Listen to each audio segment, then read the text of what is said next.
नरेंद्र मोदी को घेरने के लिए राहुल गांधी और इंडी गठबंधन ने कोई हद छोड़ी ही नहीं। कोई ऐसी संस्था नहीं छोड़ी जिस पर इन्होंने हमले ना किए, कोई ऐसा इंस्टीट्यूशन नहीं छोड़ा जिस पर सवाल ना उठाएं। लेकिन आज की डेट में जब ये संस्थाएं, जब ये इंस्टीट्यूशन पलटकर सवाल पूछ रहे हैं तो ये लोग तिलमिला गए। आज राहुल गांधी के मामले में यही हुआ। राहुल गांधी कहते रहे हैं कि चीन ने भारत की जमीन छीन ली, कब्जा कर ली।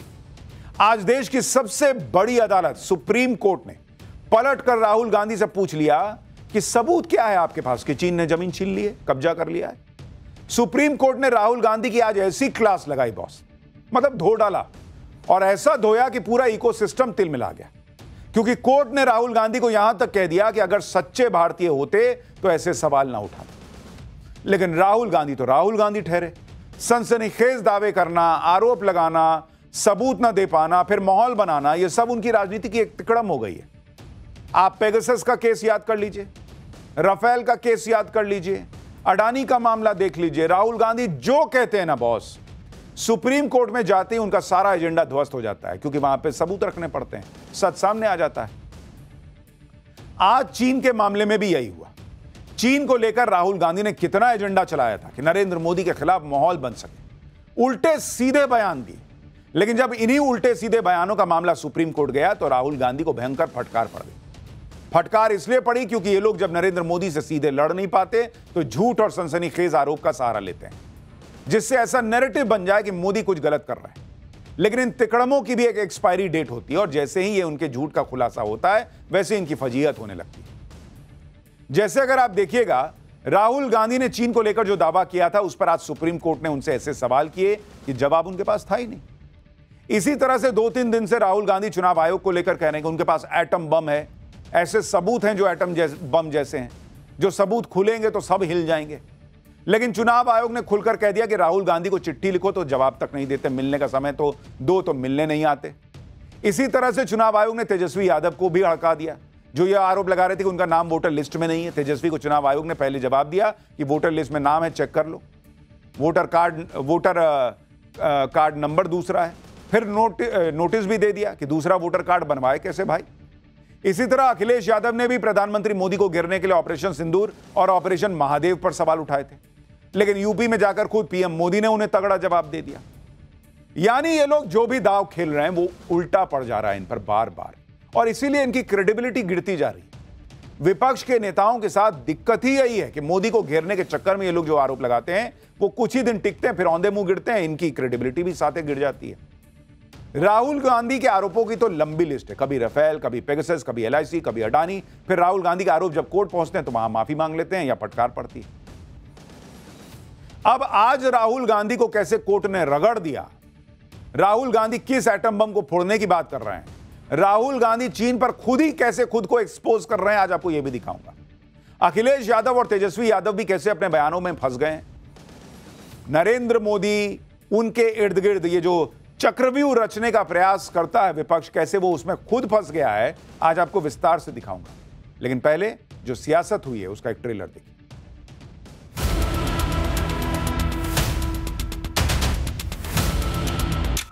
चाइना के बारे में एक सवाल नहीं पूछा जाएगा।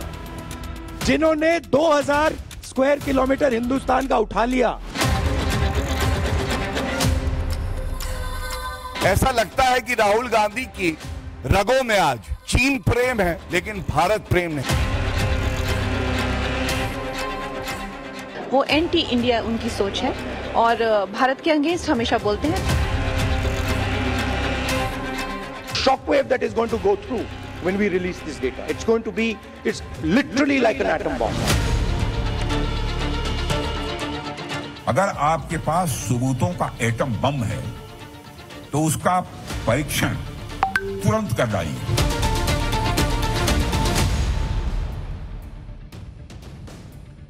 राहुल गांधी इस वक्त लोकसभा में नेता प्रतिपक्ष है। उनके लिए आज देश की सबसे बड़ी अदालत सुप्रीम कोर्ट ने कह दिया कि जो बयान उन्होंने दिए हैं, ऐसा बयान कोई सच्चा भारतीय नहीं देता। आप सोचिए ये राहुल गांधी की इमेज के लिए कितना बड़ा झटका है कि सुप्रीम कोर्ट को उन्हें यह समझाना पड़ रहा है, यह याद दिलाना पड़ रहा है कि इस देश का कोई सच्चा भारतीय इस तरह के सवाल नहीं उठाता। दरअसल साल 2022 में भारत जोड़ो यात्रा के दौरान राहुल गांधी ने चीन को लेकर बड़ा दावा ठोक दिया था और सेना के पराक्रम पर भी एक तरीके से सवाल उठा दिया, जिसे लेकर राहुल गांधी के खिलाफ मानहानि का एक मुकदमा चल रहा है। आज यह केस सुप्रीम कोर्ट में आया तो सुप्रीम कोर्ट के जज भी हैरान रह गए कि राहुल गांधी जैसे विपक्ष के बड़े नेता ऐसे बयान दे सकते हैं। पहले आप राहुल गांधी का वो बयान सुनिए जिस पर उनके खिलाफ मानहानि का केस हुआ था, फिर आपको बताता हूं कि सुप्रीम कोर्ट ने राहुल गांधी को लेकर आज क्या क्या बड़ी बातें की, कैसे उनकी क्लास लगाई, और राहुल गांधी उनके वो वीडियो भी दिखाऊंगा जो उनको खुद एक्सपोज करेंगे और उन्हीं के वीडियो हैं। पहले वो बयान सुन लीजिए। मगर चाइना के बारे में एक सवाल नहीं पूछा जाएगा। जिन्होंने 2000 स्क्वायर किलोमीटर हिंदुस्तान का उठा लिया, जिन्होंने हिंदुस्तान के 20 जवानों को शहीद किया, जो हमारे जवानों को अरुणाचल प्रदेश में पीट रहे हैं, मैंने कहा हिंदुस्तान की प्रेस मुझसे इनके बारे में एक सवाल नहीं पूछेगी। सच था। आप राहुल गांधी की भाषा सुनिए, कह रहे हैं कि चीन भारत के जवानों को पीट रहा है बॉस, हमारे जवानों को पीट रहा है। युद्ध जैसी स्थिति हो गई, लड़ाई हो गई, उधर कितनी कैजुअलिटी हुई आपको पता है? इनके हिसाब से भारत का जवान पिट जा रहा है। आप सोचिए, अपनी सेना के लिए इस तरह की भाषा बोलते हैं। और राहुल गांधी को यह नहीं पता कि भारतीय सेना कैसे पूरे दमखम से चीन से टक्कर लेती है। राहुल गांधी को क्या यह नहीं पता कि गलवान में कैसे हमारे कुछ जवानों ने चीन की बड़ी सेना की धज्जियां उड़ा दी थी, उन पर भारी पड़ गए थे। इसके साथ ही राहुल गांधी यह दावा कर रहे हैं कि चीन ने तो भारत की 2000 स्क्वायर किलोमीटर जमीन पर कब्जा किया हुआ है। अब यह वो आरोप है जो राहुल गांधी बरसों से लगा रहे हैं। कई इलेक्शन में राहुल गांधी ने नरेंद्र मोदी की इमेज को बिगाड़ने के लिए ऐसे आरोपों का इस्तेमाल भी किया, लेकिन आज जब मामला सुप्रीम कोर्ट में पहुंचा तो राहुल गांधी फंस गए, क्योंकि कोर्ट में तो आपको जवाब देना होगा कि भाई सबूत दिखाइए। मीडिया के सवालों से तो आप भाग सकते हैं, कहने को तो ये प्रेस कॉन्फ्रेंस करते हैं, लेकिन प्रेस कॉन्फ्रेंस में इनसे एक सवाल पूछ लीजिए पलट के तो कहेंगे तुम बीजेपी वाले हो जी, बीजेपी का एजेंडा चला रहे हो। तो प्रेस कॉन्फ्रेंस क्या करते हैं? अपना गाना गाने के लिए कि जो मैं बोलूंगा भाई सुनो और वो निकल लो। लेकिन कोर्ट में तो ये चलता नहीं, सवालों से आप भाग नहीं सकते। सुनवाई के दौरान सुप्रीम कोर्ट ने पूछ लिया कि आपको कैसे पता चला बॉस कि चीन ने हमारी 2000 वर्ग किलोमीटर जमीन पर कब्जा किया हुआ है? कोर्ट ने पूछा कि क्या आप वहां पर थे, क्या आपने देख लिया कि कब्जा हुआ है, क्या आपके पास इसे साबित करने के लिए कोई पुख्ता दस्तावेज है? सुप्रीम कोर्ट ने कहा कि जब सीमा पर कोई विवाद हो तो क्या यह सब कहना जरूरी है? आप संसद में भी तो इसको लेकर सवाल पूछ सकते हैं, सोशल मीडिया पे कह रहे हैं। यानी सुप्रीम कोर्ट ने राहुल गांधी से उनके दावों का सबूत मांगकर ऑलमोस्ट वो फंस गए। भाई अगर सबूत है आपके पास जिसके दावे पर आप कह रहे हैं कि 2000 स्क्वायर किलोमीटर जमीन चीन ने कब्जा रखी है, तो दिखाते ना आज कोर्ट में। राहुल गांधी के खिलाफ सुप्रीम कोर्ट की इस बड़ी टिप्पणी के बाद बीजेपी ने भी राहुल गांधी को घेर लिया। सुनिए बीजेपी प्रवक्ता गौरव भाटिया ने क्या कहा है, फिर आपको बताता हूं कि सुप्रीम कोर्ट में और क्या क्या बातें राहुल गांधी को लेकर कहेंगे। ये कहना गलत नहीं होगा, ऐसा लगता है कि राहुल गांधी की रगों में आज चीन प्रेम है, पाकिस्तान प्रेम है, लेकिन भारत प्रेम नहीं। अगर आप सच्चे भारतीय हैं तो आप ऐसा कभी नहीं कहेंगे।